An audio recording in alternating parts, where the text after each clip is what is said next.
warahmatullahi wabarakatuh. Perkenalkan, kok buram?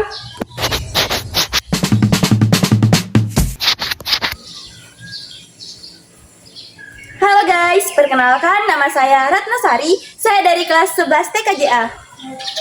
Halo guys, perkenalkan nama saya Nabila. Saya dari kelas 11 TKJA. Halo guys, perkenalkan nama saya Putri Indasari. Saya dari kelas 11 TKJA. Salam kenal semuanya. Pada kesempatan kali ini, kami akan membahas mengenai Wireless. Atau jaringan nirkabel. Selamat menyaksikan.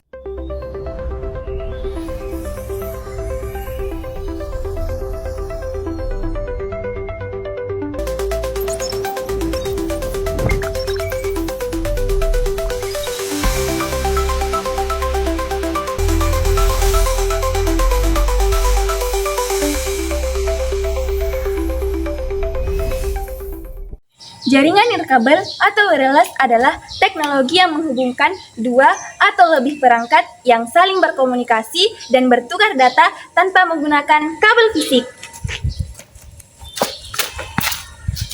Di era digital seperti saat ini, banyak perangkat menggunakan jaringan nirkabel seperti radio, perangkat seluler, dan sebagainya.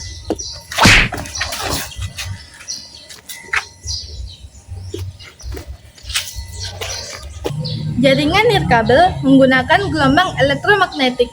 Nah, gelombang elektromagnetik adalah gelombang yang tidak memerlukan medium untuk merambat dan bisa melewati ruang hampa seperti mikro, radio, hingga infrared untuk proses pengiriman data antar perangkat. Seperti yang disebutkan tadi, ada infrared. Infrared atau inframerah adalah radiasi elektromagnetik dengan panjang gelombang sekitar 700 nanometer hingga 1 mm, menjadikannya lebih panjang dari cahaya tampak tetapi lebih pendek dari gelombang radio. Sinar ini tidak terlihat oleh mata manusia, namun dikenal luas karena efek panasnya. Faktor-faktor yang mempengaruhi jangkauan diantaranya. Yang pertama, jenis gelombang elektromagnetik yang digunakan. Yang kedua, kekuatan pemancar atau transmitter. Adanya penghalang fisik seperti tembok, gedung, dan lain-lain. Dan yang keempat, interferensi dari perangkat elektronik. Adapun jenis-jenis jaringan nirkabel, yaitu yang pertama ada WLAN. WLAN atau Wireless Area Network adalah jaringan nirkabel yang dapat menghubungkan dua atau lebih perangkat terbatas yang saling bertukar data dan informasi.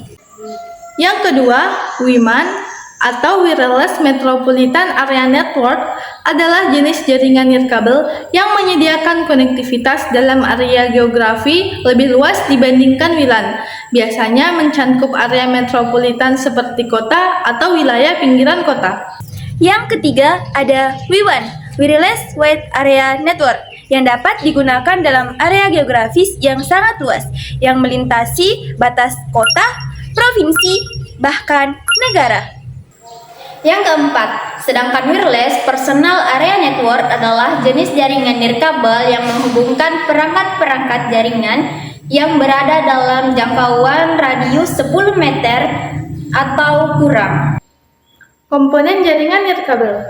Yang pertama, access point atau disingkat sebagai AP adalah perangkat pusat dalam jaringan nirkabel yang bertindak sebagai pemancar dan penerima sinyal radio. Fungsi utama access point meliputi menyediakan CCID atau nama jaringan WiFi, mengatur lalu lintas data antara perangkat nirkabel dan jaringan kabel, menerapkan keamanan jaringan, dan menghubungkan jaringan nirkabel ke jaringan kabel. Yang kedua, wireless LAN card adalah komputer perangkat keras yang menghubungkan sebuah perangkat komputer ke jaringan nirkabel Wi-Fi. Kartu ini berfungsi sebagai perangkat dan pengirim sinyal radio yang membawa data agar perangkat bisa berkomunikasi dengan access point atau router dan mengakses internet. Yang ketiga ada Wireless PC MCI atau biasa disebut sebagai Wireless PC Card. Adalah perangkat keras yang dirancang khusus untuk dihubungkan ke slot PC MCI. Kartu ini biasa berfungsi untuk menambahkan kemampuan konektivitas dari Wi-Fi ke laptop. Yang keempat ada wireless USB adalah perangkat eksternal untuk menambahkan konektivitas Wi-Fi ke komputer desktop. Perangkat ini terhubung ke komputer melalui port USB dan bertindak sebagai penerima dan pengirim sinyal radio.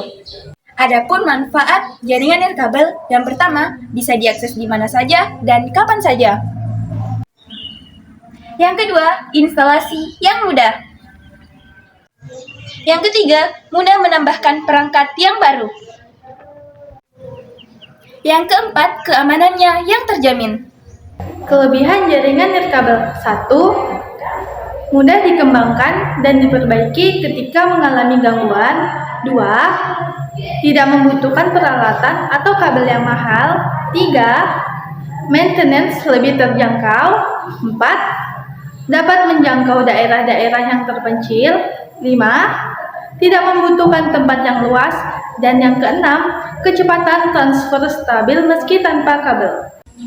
Kekurangan jaringan nirkabel. Yang pertama, biaya pemasangan mahal walaupun lebih mudah dilakukan. Yang kedua, cuaca sangat berpengaruh kepada jaringan nirkabel, sehingga tak jarang ditemui ketika hujan dan petir. Jaringan akan mengalami gangguan. Yang ketiga, keamanan yang tidak sekuat jaringan kabel. Sudah tahu apa itu jaringan nirkabel? Jaringan nirkabel telah menjadi teknologi yang sangat relevan dan tidak tergantikan di area digital saat ini. Orang-orang tidak lagi direpotkan dengan kabel-kabel ketika ingin berkomunikasi jarak jauh sekalipun. Seperti halnya teknologi lain, jaringan nirkabel juga memiliki kelebihan dan kekurangan. Di samping segudang manfaat dan kelebihan yang ditawarkan, pengguna juga perlu mempertimbangkan beberapa kekurangannya. Terlepas dari apakah Anda menggunakan jaringan nirkabel atau kabel, keamanan online seharusnya menjadi prioritas utama.